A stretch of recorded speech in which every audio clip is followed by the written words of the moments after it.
Today on Rock the Park, we're exploring a place where you need to keep your eyes peeled. I mean, look at that. And you never know what might be looking at you. The mountain lions and bobcats kind of freak me out. This desert may look empty, but it's full of surprises. Some created by ancient volcanoes. Wow, crazy. And some created by prehistoric people. To me, that says look out for rattlesnakes. We're taking on the Mojave Desert. Oh, washboard! And it all starts right now. Man, oh man. Wow.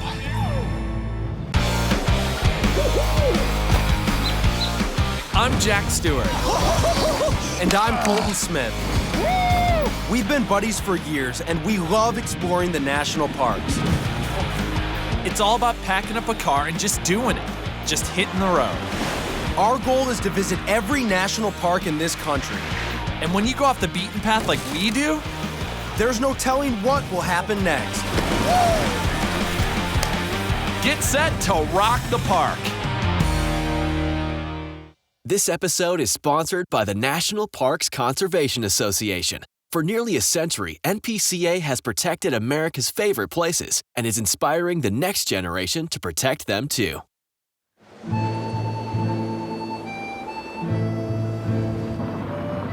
Check out this landscape. At first glance, it appears like a whole lot of nothing. But look closer and you'll see it's a land of contrast, swarming with life.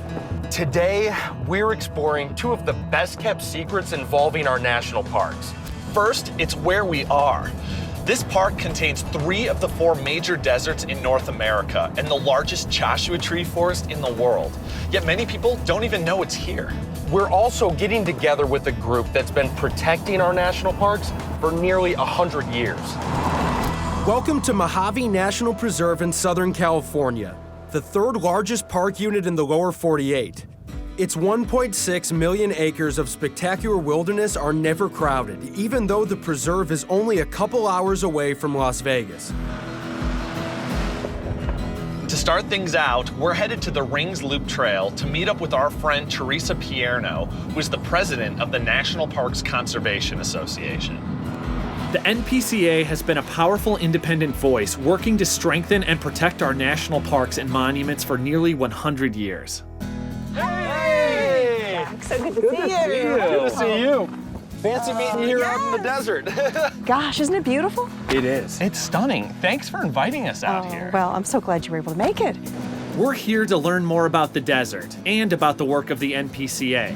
Stephen Mather was the first director of the National Park Service when it was created in 1916. And just 3 years after that, Mather understood that parks would always have threats, and threats from inside government as well. So that's when NPCA was established, almost 100 years ago. We are non-governmental, totally a membership, and supported by our wonderful supporters and donors, 1.2 million around the country, that help us continue to do great work for our national parks. So should we hit the trail? Absolutely. Let's do it. Let's go. We're following the Rings Loop Trail to reach a place called Hole-in-the-Wall Canyon. But the Mojave Desert is a place that's constantly offering up surprises. Look at these, you guys. Petroglyphs are carvings on stone made by native peoples who lived here thousands of years ago. And look, you can see people and animals. Look at that, you got the snake up there? Yeah, and they're telling a story. One theory is that petroglyphs are kind of an early roadmap of the terrain. Or maybe they symbolize religious rituals. Since no one knows for sure, we can come up with our own theories. Okay, so Colton likes to decipher what these mean, and sometimes it's a little wacky. What are you seeing? Well, what my studies would indicate, Jack, is we have either could be a game of tic-tac-toe that went awry, or there could be a message. To me, what that says is look out for the snake. rattlesnakes. Yes. I mean, hey, why not? Right.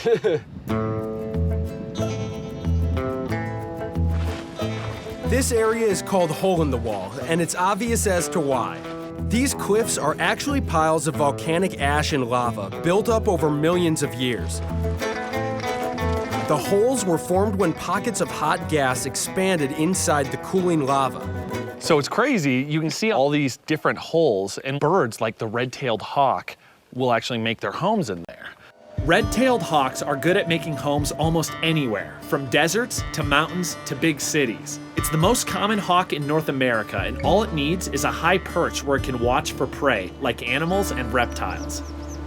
And these canyons are also, we could see bobcat or mountain lion.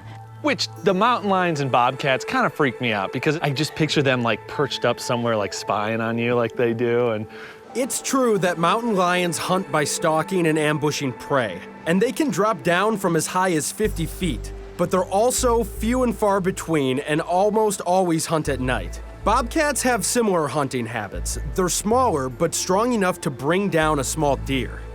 But could you imagine actually seeing one? I wish. Yeah. I've always wanted to see a mountain lion or a bobcat in the wild. They're absolutely here. And I've seen one bobcat, so that was quite amazing. In fact, we also were looking at it and going, what is it? Because you just aren't used to seeing them in the wild. Right. To protect endangered animals like the bobcat and mountain lion, we have to protect the fragile ecosystems where they live. And that includes threats from outside a park's boundaries, like the air the animals breathe. The National Park Conservation Association, we're working to make sure that coal-fired power plants are cleaned up or shutting down those that are just so polluting, and also looking at other sources for energy, renewable energy, and things like that that can make a huge difference in the air pollution, air quality. You have to look at the entire ecosystem. Yes. And so if you really don't pay attention to that and really take care of what's just on the edge of those parks, you're really not going to be protecting them for the future. To help achieve that, the NPCA works hard at raising people's awareness of just what a treasure we all possess in our parks. And one of the greatest treasures of Mojave can only be seen after dark. This is the beginning of a star party, which the NPCA is sponsoring so people can enjoy the beauty of the night sky, with help from some really high-powered hardware. Look at the telescopes, so you're going to get to see Saturn and the moon and constellations. It's going to be wonderful. They're enormous. I've never seen a setup of telescopes like this ever. No. The party brings together NASA scientists, nature lovers, and people from all over the country. The night sky is incredible out here because the closest artificial light is 70 miles away.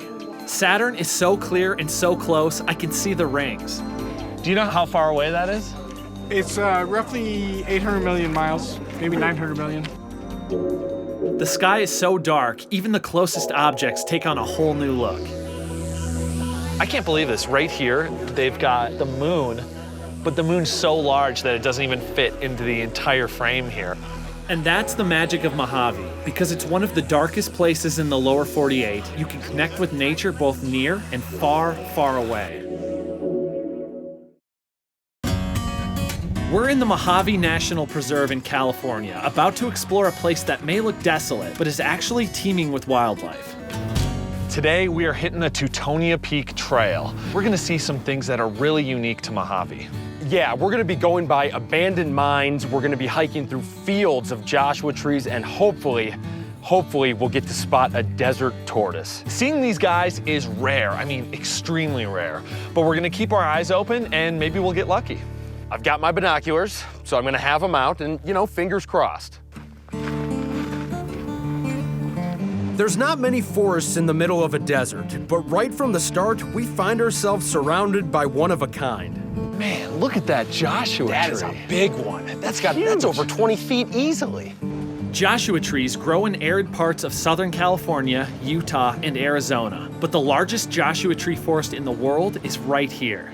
Pioneers back in the day looked at these things and thought they looked like the biblical figure of Joshua, who was raising his hands up to the heavens in prayer.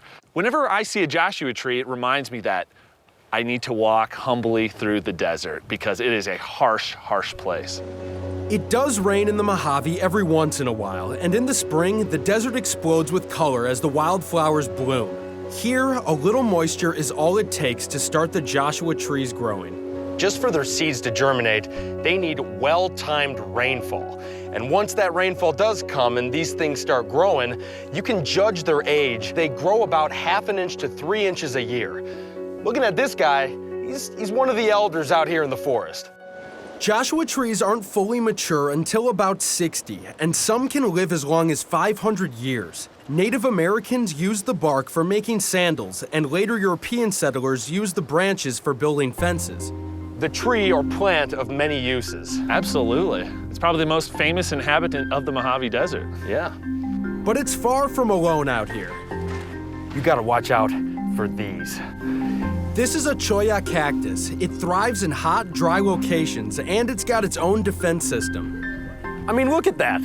That's a pretty good deterrent from making anybody think that they can take whatever water this guy's holding on to. There's a lot more animal life than you'd expect out here in the desert. Lizards, like the chuckwalla, are cold-blooded, so they can handle the super hot temperatures. Coyotes lay low during the day and hunt at night. They'll eat just about anything, from bugs and lizards to rabbits and birds. What you looking for? Oh, I think you know. Tortoise? I'm looking for tortoise. The desert tortoise lives in high-elevation deserts like the Mojave. It's rare to see one because they spend a lot of their time in underground burrows. These guys can go up to a year without water because they're able to slow their metabolism way, way down. That's why they should never be disturbed or forced to move. The desert tortoise is a threatened species, so, I mean, you always want to be smart and safe around any type of wildlife, but these guys especially, it is critical to give them their space. Tortoises are better adapted to desert living than people are. But back in the late 1800s, the Mojave attracted swarms of miners looking for gold and silver. There are abandoned mines scattered across the desert, including the one that gives this trail its name. Oh, the old Teutonia mine. Ah, yeah, the old mine. Whoa, Yeah, that's deep. that's deep, yeah. This mine is a monument to high hopes and bad luck. It first opened in 1896, but quickly went bust when it produced very little silver.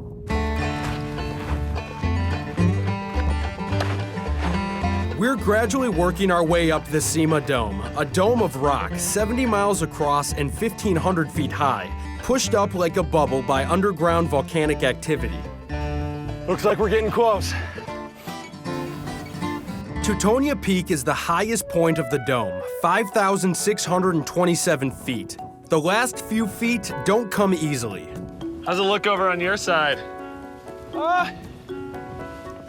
Doable.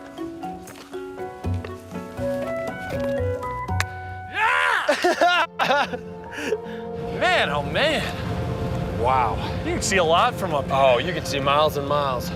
These rocks are super cool. Yeah. I was not expecting to come up here and have such a jungle gym of different boulders and things to kind of climb on, jump around on. But that's the desert. I feel like every time we're exploring a place like this, there's all these things that you're not used to seeing, that you're not expecting. And that's what makes it so much fun and so amazing. Totally. All right, what do you say we go look for some more tortoises on the way back to the car? Oh, I'm down with that. And underneath the car. Yes, Yeah. that's right. That's actually no joke.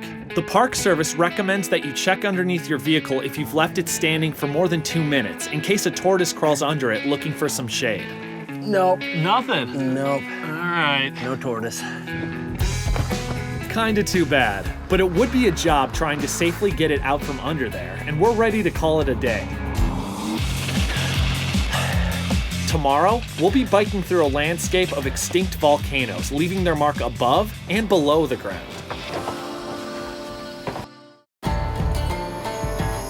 Among all the surprises hidden away in the vast Mojave Desert, some of the most amazing are created by ancient volcanoes.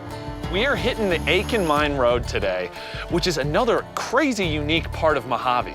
Yeah, we're gonna be biking through these giant cinder cones and eventually ending up at a lava tube in the Mojave Desert. We figure that to explore these unexpected wonders, why not use some unorthodox desert transportation? Pedaling bikes through soft sand is tricky. Then again, so is pedaling over hard sand. Whoa, washboard! Even though the sun is beating down on us right now, the temperature's pretty mild. This park has got an incredibly wide range of elevations. You can be down at about 800 feet or you can be up above 7,000. And with that, you have some difference in temperatures. Absolutely. Ooh, check it out. Oh, this is lava rock. Millions of years ago, this desert was bursting with volcanic activity, spewing lava into the air. When it cools, lava turns to stone, and the desert floor here is littered with lava stones, including pumice. You can usually tell lava rock when you see it because it's very coarse and sharp, and a lot of times, it's extremely light. I don't know how old this volcanic rock is, but there have been eruptions in this area from up to 7.6 million years ago. That's a long, long time. But at the same time, they've had volcanic eruptions as close as like 8 to 10,000 years ago. So this is a pretty active area, and it had been going on for millions and millions of years. Volcanoes also created these jagged hills called cinder cones. Check this out. We got a massive cinder cone to the left of us. Cinder cones are piles of volcanic ash that form around a vent where an eruption happens. What's crazy is people used to come here and actually collect some of the cinder to make cinder blocks. I mean, it seems incredibly obvious. It does, but I never thought of that, no. I had no idea. That's crazy. So on some of these, you can actually look out at the different cinder cones and see roads that go up them. Cinder cones are formed by above ground eruptions. The lava tube we're heading for is created by eruptions under the ground. Woo! Yeah. Feels good. Yeah, it does. I'll tell you what's gonna feel real good. Getting inside of a tube. Yeah, you ready to get out of the sun a little bit? That I am. The ground we're passing over was built up by rivers of lava. Sometimes the lava on top cooled into solid rock, while the lava below it continued flowing. Oh man, this must be it. Wow. Crazy. I'll tell you one thing. If I was an animal living out in the sun all day, this is where you'd find me. And they do that. Whoa. Oh, wow. Pretty crazy. That it is. It's lava-tastic. No. Jeez. Ooh, and you know what? This is a perfect chance for me to try out my emergency wind-up flashlight. Nice, wind it up and lead the way. Let's charge this baby up. Lead the way, or maybe I should. You should lead the way. Don't tire yourself out now. Lava tubes aren't carved by water as caves are. You basically have this moving lava flow, and then the top layer of it, it cools and it hardens, while the bottom layer is still that molten lava because it's clinging close to the Earth's crust. Almost think of it like a frozen river. So the top is nice and hard, but underneath it, lava is still flowing. Eventually, that lava will drain out and leave a tunnel with some of the same formations as caves formed by water. So this is kind of cool. If you look up here, we've got some stalactites, but these are not formed by water like they are in limestone caves. These are actually formed just by lava dripping from the ceiling and then solidifying, hardening. Well, what do you say? I hear it's not a squeeze, but it gets a little tighter. You either way, crank that bad boy up. What we're getting ourselves into is more than just a little tight. No, are you kidding me? We're underneath the Mojave Desert exploring a lava chute. It's a tunnel created ages ago by an underground river of lava. The farther we go in, the narrower it gets. What do you think? Could you limbo this? I feel like that's a great way to throw out your back. On the other side, suddenly it gets bigger and brighter. Look how beautiful that light is coming down from there. These openings are called skylights. They're formed when a piece of the roof collapses and drops into the underground lava flow. From here, you can see how much lava is on top of us right now. That's probably 20 feet right there. It almost creates this surreal, almost mystical vibe in here. And here's the thing, animals will come down into these lava tubes to get out of the hot sun and to seek shelter. And we know that native people have lived here for so long. I bet they came down here too. Who's to say there might not be some treasures or artifacts down here? See, I thought you brought the flashlight down to guide your way, but the whole time you've been looking for something. I wanted to make a discovery.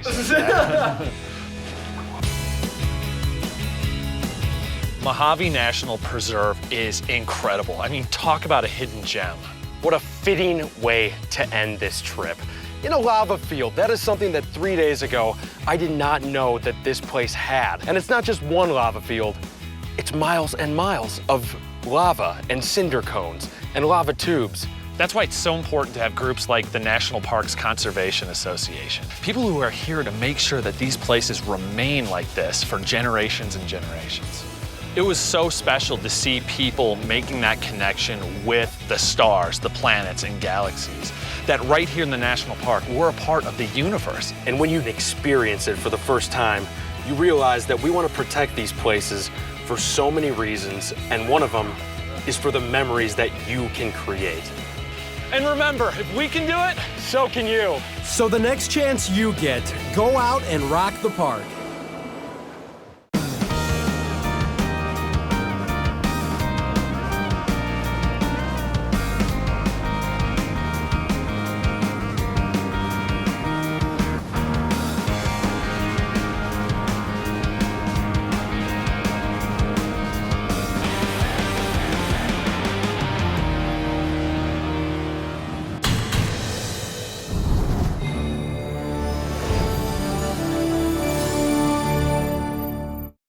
Hey everybody, thanks for watching. Make sure to leave any questions or comments that you have. And please subscribe to the channel, there's a lot more to come.